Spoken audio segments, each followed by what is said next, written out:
29기 영어하야 하브르타 4강 캠프 전체 소감문을 나누겠습니다. 저는 중학교 1학년 하마누리교회 김한비입니다. 이번 캠프에서 가장 감사했던 일은 다라씨를 하며 기쁘고 즐거웠다는 것입니다. 물론 육체는 힘들었지만 영적 은혜가 넘쳐 흘렀습니다. 저번 캠프 때만 해도 저는 집에 가고 싶다는 생각밖에 들지 않았지만 이번 캠프에는 다라씨를 하고 하브르타를 할 때 묘한 쾌감이 들었습니다. 저는 기뻤습니다. 제가 다라씨를 힘들어하고 재미없다고 느꼈을 때에는 하루하루가 정말 지옥 같았습니다. 하지만 이번 캠프 때는 달랐습니다. 하루하루가 즐거웠습니다. 저는 이 다라씨의 매력에 푹 빠져들었습니다. 캠프를 하며 가장 유익했던 순간은 찬양 시간이었던 것 같습니다.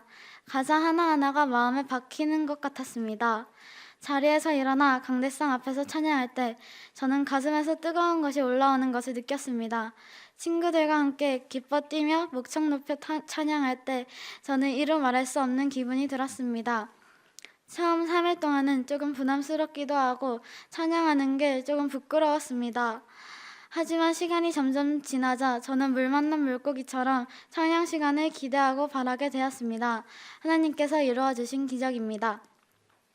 제가 다라씨를 하는데 우리의 전통을 버리고 하나님의 계명을 지키자는 내용이 나왔었습니다. 전통? 난 전통 같은 거 없는데? 라는 생각이 들었습니다. 하지만 본문을 연구하다 보니 제가 전통을 정말 많이 만들었다는 것을 깨달았습니다. 저는 정말 게으릅니다. 그래서 옛날에 해답지를 보고 문제집을 풀었습니다. 문제 푸는 게 어렵고 귀찮았기 때문입니다. 저는 제 양심을 속이기 위해 이런 생각을 했습니다. 하나님께서 부모님을 힘들게 하지 말라고 하셨어. 내 오답이 어머니를 힘들게 하시니 이건 맞는 행동이야. 정말 터무니없죠? 하나님의 계명을 멋대로 해석했으니 말이죠. 이런 게 바로 전통이었습니다. 저는 그걸 깨닫고 정말 부끄러웠습니다. 앞으로는 그런 전통을 만들지 않겠다고 다짐하게 되었습니다. 목사님, 강사님의 강의를 통해 느끼고 깨달은 점을 말씀드리자면 일단 권창기 목사님의 효에 대한 강의였습니다. 저는 평소 부모님께 무언가를 말씀드릴 때 어머니, 아버지라고 하지 않았습니다. 엄마, 아빠라고 하였습니다. 정말 부끄러웠습니다. 네 어머니 하지 않고 잠깐만요 라고 소리친 게 후회되었습니다.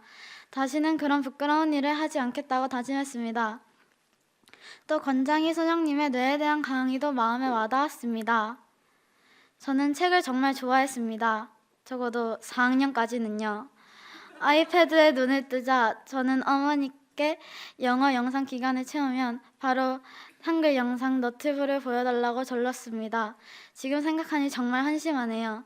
목사님 말씀대로 대학교 졸업해서 스마트폰이 생기면 60년이 넘도록 즐겁게 사용할 건데 앞으로는 평일에 절대 한글 영상이나 너튜브를 보지 않겠다고 결심하였습니다.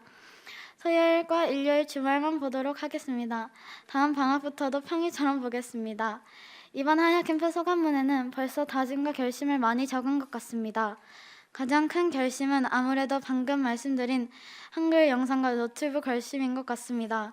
중독이 의심될 정도로 많이 졸랐는데 어머니의 말씀대로 계속 이 상태를 지속한다면 어머니께서 스마트폰을 사주시지 않은 의미가 없는 것 같습니다. 이런 거의 중독 상태를 벗어나기 위해서는 정말 힘들고 스트레스 받을 것 같아서 조금 두렵지만 열심히 실천해 보도록 하겠습니다. 많이 기대해 주세요. 감사합니다.